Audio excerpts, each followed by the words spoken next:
If you're watching this video, chances are you are standing at the very same crossroads I faced a while ago. You have a project, an idea, or perhaps a clear-cut goal to build a solid portfolio and break into the game industry. Yet almost instantly, you run into the most rehashed piece of advice on the internet. Do not quit your job to make your video game. It is a mature stance, rooted in wise intentions, stemming from the brutal statistical and financial reality of a saturated market. However, I reckon this analysis falls short. Quitting your job isn't always a bad idea. The real technical error is mistaking the need for a change for a reckless leap into the unknown. My name is Pablo, so I'm mostly known as Pablico. I'm a gameplay programmer, and today I want to dissect my own failure. I made the decision to step down from my role at an indie studio to develop my first commercial game.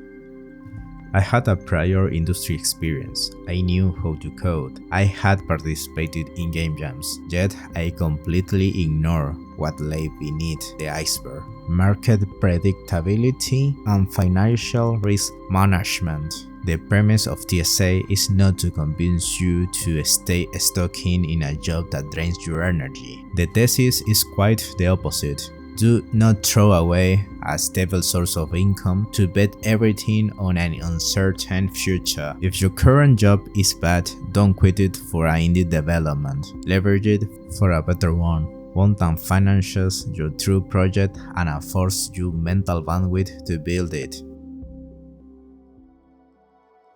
Where does this warning actually come from? It doesn't stem from an intention to crush your dreams, but from a long-standing wound within the game dev community. If you delve into the specialized forums, you will get tired for reading postmortems, autopsies of independent projects that fail simply because they didn't follow this advice. The current statistical reality is bleak. More than 4,000 games are launched every year on platforms like Steam, which means dozens of titles are competing for a single second of attention every hour. The data proves that the vast majority of indie games fail to recover their development costs. Many don't even break even during the first year of sales, or fail to clear $1,000 in total revenue. The market does not reward enthusiasm, it rewards the financial resilience. The advice, "Don't quit your job," comes from the veterans who saw their savings evaporate before they couldn't even finish the second level of their game. Unfortunately, I'm part of that statistic as well. I was a developer who made the misguided decision to leave my job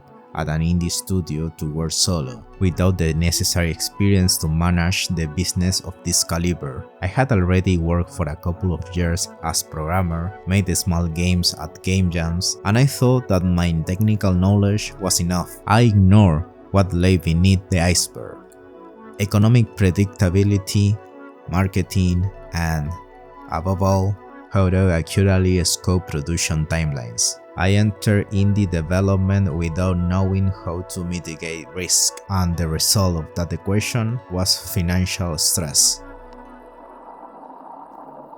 If you are trapped in a bad job that drains your energy, your brain's intuitive response will be to escape. However, the analytical response must be to pivot, to determine if your current job serves as real support system for your projects or if it's time to move on. I developed a conceptual framework called the Triad of Labor Sustainability. What a name, right? It's a system of 3 interconnected pillars.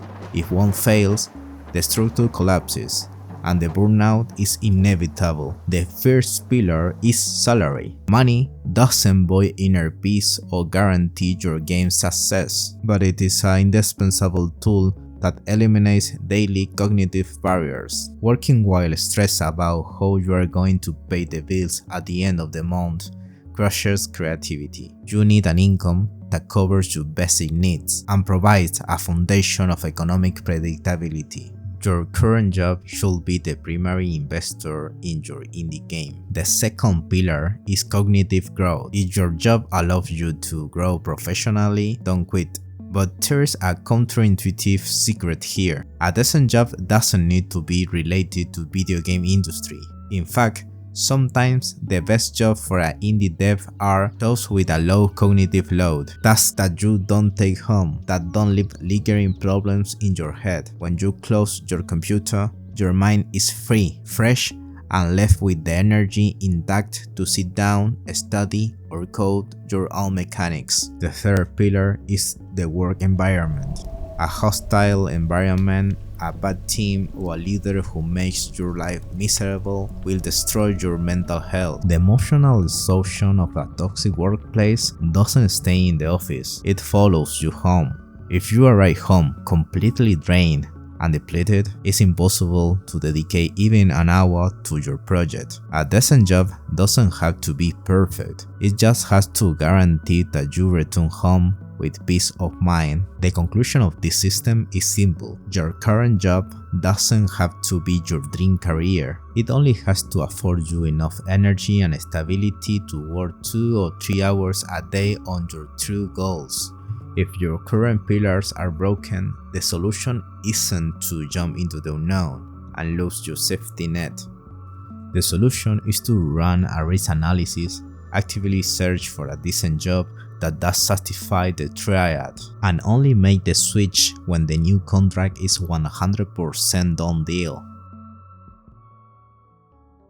Now let's run a damage mitigation analysis. What if you are already in the worst case scenario? Maybe you made the wrong decision, took the plunge, and now you are unemployed, with your runaway running out. Or maybe you changed jobs looking for those essential pillars and ended up in a place 1,000 times worse. If you are out of work and betting everything on your project paying your bills next month, I had to be blunt and give you a harsh dose of statistical reality. The odds are stacked against you, and the metric says you won't be the exception. Don't blindly trust the success of your game will save you. The absolute priority right now isn't programming, it's getting back into the job market, generating your own income, or starting a venture that fulfills your vital responsibilities. If the mistake was switching to a job that turned out to be a nightmare, the obvious solution is to restart your job search immediately. You're going to have to endure that ordeal for a few months, but the key is not to settle or become paralyzed. There is no such thing as perfect job, but your mental health is non-negotiable. From a systems design perspective, work isn't a prison or a mere bureaucratic obligation. It's a means to an end. It's the resource that finances your life goals and protects your projects. The responsibilities of adult life, like supporting a family or paying bills, aren't obstacles that force you to abandon your dreams. They simply force you to be smarter and more strategic with your time. If you want to take my advice, don't stop planning or working on your projects, even if it's just for a fraction of your time, even if just 5 minutes at the end of an exhaustive day to organize your ideas. With discipline and level head and a realistic risk analysis, you will see progress step by step. I know perfectly well that your current situation may be complex and delicate, but the first step to change it is to stop gambling the present on an uncertain future. I wish you the best luck in this process. Take care and see you in the next analysis.